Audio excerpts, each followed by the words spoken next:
tarmac at London Airport, there began yesterday a royal mission. 3,000 people crowded all approaches to the airfield as the time for the royal departure drew near.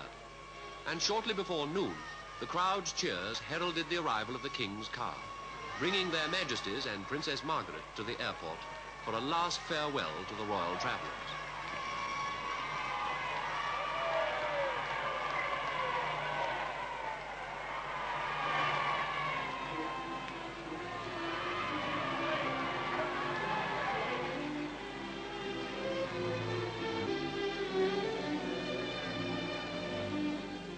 More crowds lined the royal route to the departure point, as from the lounge, the King and Queen moved out onto the tarmac.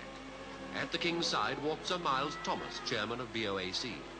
It was His Majesty's first major public appearance since last September, when the nation first learned of his illness.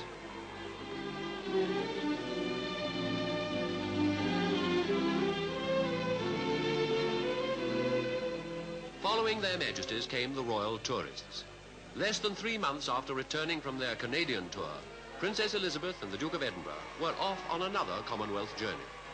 Ahead of them this time lay a 30,000-mile trip that will take them in 5 months to 4 continents.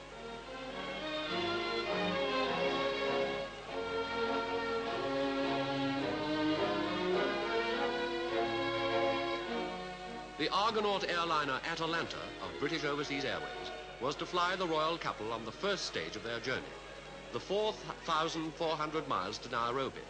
And as the Princess and the Duke stepped aboard, it was goodbye to Britain until July. The last farewells were said in the privacy of the aircraft, and Mr. Churchill was among those to board the airliner and wish the royal travellers a safe journey.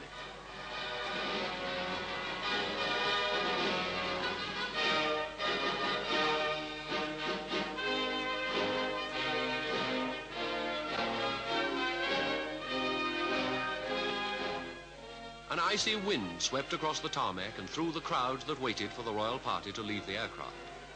The Duke and Duchess of Gloucester were first, and then on the stroke of noon, the King and Queen stepped down from the airliner. The departure was at hand. The journey which, but for his illness, the King himself would have undertaken, was almost underway.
And while all was made ready for the flight, the King and Queen and their parties stayed out on the tarmac.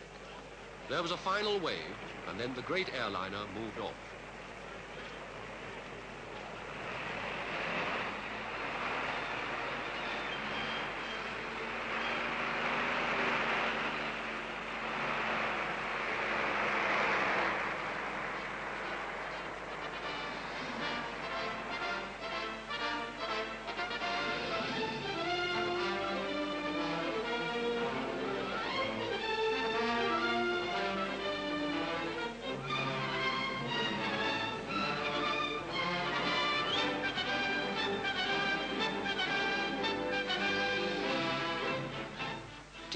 Past 12, and the Atalanta was ready for the takeoff. From the roof of an airport building, the royal party looked on, the King still hatless in front.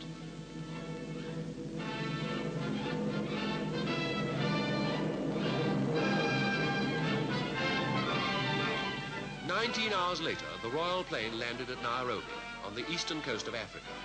And from there, the royal couple will travel on Sunday to Sagana Lodge in the foothills of Mount Kenya.